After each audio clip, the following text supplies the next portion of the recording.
Amigos e amigas, canal do Xavier, eu sou o Xavier. Gente, o risco de uma guerra nuclear e, portanto, de uma terceira guerra mundial está se amplificando muito rapidamente e nós já estamos num nível que eu sinceramente não sei em que grau isso pode ser evitado. Porque as situações estão chegando no limite que talvez não tenha mais volta. Vejam, por exemplo, as armas que estão sendo entregues à Ucrânia pela Inglaterra, Estados Unidos e outros países. A Alemanha mudou de posição e resolveu enviar armas para a Ucrânia. A Polônia está servindo de posto, de hub de distribuição dessas armas, né, para a Ucrânia. Parece que a Bulgária também. Essas armas que até então eram armas defensivas e a mais potente delas eram os mísseis antitanques, os famosos Javelin, eram as mais potentes, mas eram armas de manuais em que um soldado carregava, né, individualmente essa arma. Mas agora não, agora eles estão mandando tanques, né? Eles estão mandando artilharia pesada, ou seja, eles estão mandando armas de ataque para a Ucrânia. Já houve um ataque, é o segundo ataque ucraniano em território russo. Tinha havido um com os helicópteros que tinham entrado em território russo, tinham atingido lá uma região, agora teve um outro. Teve um ataque também que tudo indica que tenham sido forças ucranianas, isso na Transnistria, que é uma região separatista da Moldávia, uma região separatista onde as pessoas são de fala russa. A Moldávia é um pequeno país ali fronteiriço à Ucrânia. E parece que os ucranianos, não existem informações, está meio confuso isso, mas parece que os ucranianos teriam atacado essa região justamente para ampliar o conflito, né? Para que esse conflito saísse da esfera das fronteiras ali ucranianas e para fustigar a Rússia, né? Por outro lado, navios russos já foram vistos bem próximos de Odessa. Esses navios foram vistos a olho nu do porto de Odessa, ou seja, eles estão bem próximos, o que pode indicar um possível desembarque russo. Seria complicado, porque ali eles estão bem armados ali em Odessa, os ucranianos, então existem, parece que, muitas minas marítimas para impedir a entrada de navios, mas esses navios estão bem próximos ali. A Rússia está bombardeando pesadamente a Ucrânia em resposta a esse envio de armas pesadas. Por outro lado, lá no Extremo Oriente, o Japão fazendo exercícios militares com os Estados Unidos, bem próximos ali à fronteira da Rússia. E a Rússia mandou um aviso que, se esses exercícios se aproximarem das suas fronteiras, que ela vai retaliar militarmente.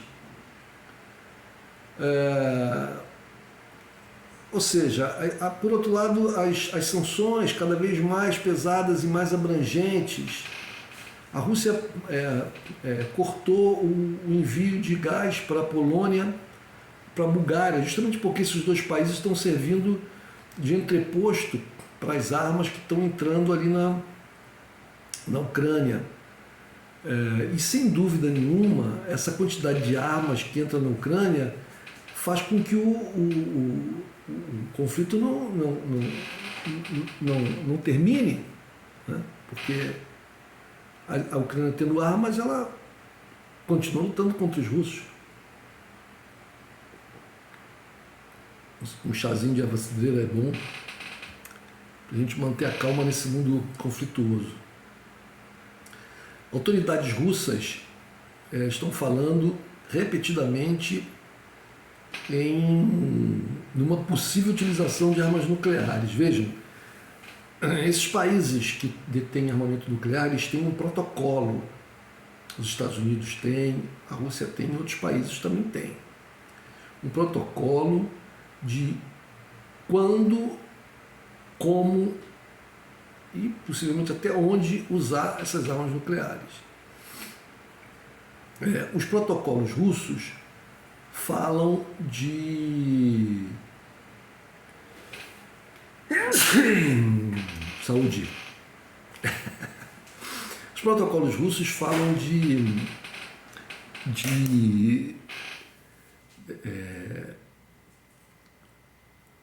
um perigo iminente à estrutura, à soberania, ao território do país, para que essas armas sejam utilizadas. Existem armas chamadas armas táticas, que são armas de um potencial destrutivo menor, nucleares, atômicas, bombas atômicas, mas de um potencial destrutivo menor, e que seriam usadas para conter possíveis ameaças. Serão entendidas assim como bombas atômicas defensivas. Agora, existem as grandes ogivas, com mísseis balísticos, etc., que aí já são para atacar até, inclusive, outros continentes. A Europa, a gente vê isso, eu vejo isso pelos jornais. Os jornais europeus, os grandes jornais europeus, a mídia europeia em geral, ela é muito agressiva contra a Rússia.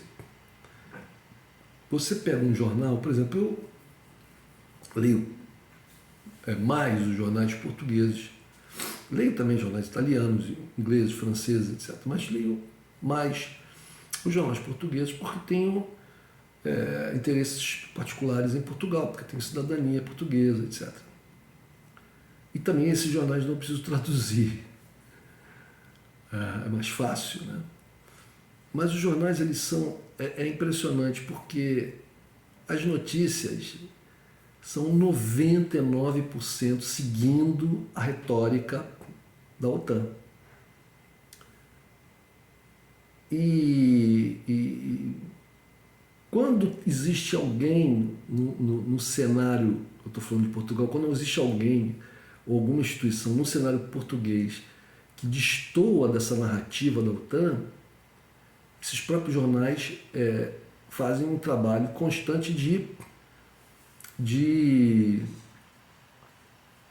contradizer aquilo que essa instituição ou pessoa dizem. Por exemplo, no caso do Partido Comunista Português, né, que se ausentou lá do discurso do Zelensky no parlamento português, claro que à distância, né, por videoconferência, mas o Partido Português se ausentou.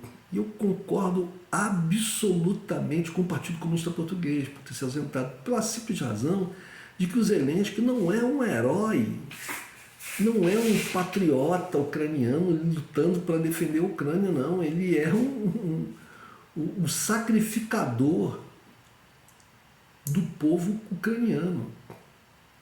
Porque a Ucrânia só está lutando porque ela é financiada pela Europa e pelos Estados Unidos. Ela só está lutando por causa disso, senão ela já teria as mortes, etc. Tudo isso teria parado porque ela já teria se rendido, já teria aceitado as condições logo de início. Ela teria aceitado as condições russas, teria se tornado neutra, teria dado autonomia à região de Donbass e teria aceitado que a Crimeia iria voltar para a Rússia, como era no passado, antes dela ser doada pela Rússia para a Ucrânia. E o Estado ucraniano ia continuar existindo normalmente. Mas eles resolveram não aceitar, ou fazer um jogo de de enrolação nas negociações. Por quê? Por causa das ordens norte-americanas e da OTAN. E por causa do envio de recursos. Recursos vários. Primeiro com armas defensivas, com medicamento, com dinheiro, com a recepção dos refugiados de uma maneira especial, como nunca a Europa recebeu refugiados, né? Refugiados que vêm de outros lugares do mundo, da África, do Oriente Médio, não são recebidos, nunca foram recebidos como foram recebidos os ucranianos, que são brancos, europeus, tem um tratamento completamente diferente. Tudo isso sustentou a Ucrânia, tem sustentado a Ucrânia até agora. Então, mas as pessoas na Ucrânia estão morrendo, que a Rússia continua atacando.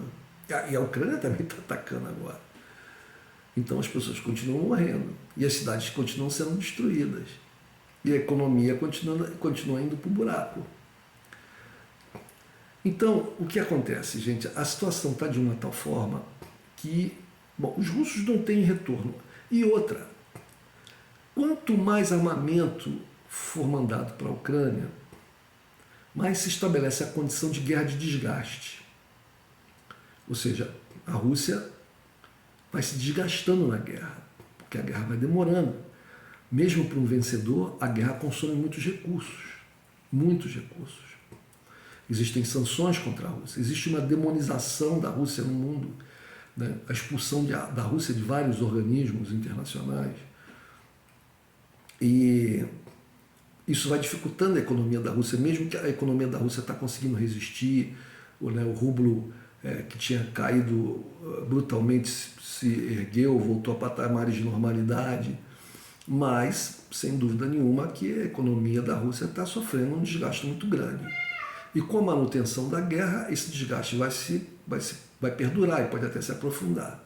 Então pode chegar a um ponto que é uma questão de sobrevivência.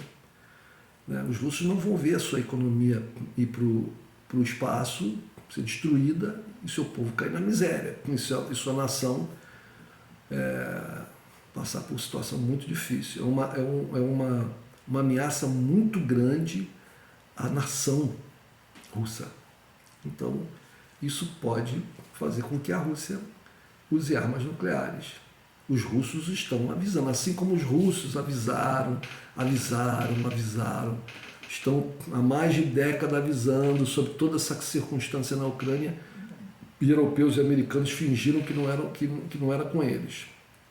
Pelo contrário, continuaram na trajetória de ataque à Rússia, de colocar arma nuclear, aumentar a OTAN, botar arma na fronteira, etc. E os russos foram avisando até que chegaram a questão da invasão. Os russos estão de novo avisando. Os russos estão testando mísseis. Eles têm mísseis hipersônicos que os americanos não têm, os europeus não têm. Eles testaram agora recentemente, 1 ou 2 dias atrás, um míssil poderosíssimo, intercontinental, míssil balístico. Né? Então eles podem partir por tudo ou nada. Mas a culpa vai ser dos russos. Os americanos, os ingleses, a OTAN, a União Europeia não vai ter culpa nenhuma, porque eles vão ser agredidos. Só que vai ser uma agressão que vai levar todo mundo do planeta para o buraco. É impressionante, abre os jornais no Brasil, muito pouca coisa se fala. Quando se fala, ela é pé de rodapé e seguindo a retórica, né, a argumentação, a narrativa americana, da OTAN, da União Europeia. E as notícias aqui rolam em torno de desfile de carnaval, e BBB, e essas coisas que não tem o menor significado. Não tem o menor significado frente à situação que o mundo está vivendo agora. O mundo está à beira de uma guerra nuclear. E as pessoas preocupadas em quem ganhou o Carnaval do Rio de Janeiro, quem aqui está quem é um artista tal, que não sei o que foi, quem estava se beijando no camarote. É triste, gente. Bom, É isso que eu queria dizer. É isso que eu queria dizer. O mundo está numa situação muito difícil. Muito difícil. Um abraço, gente.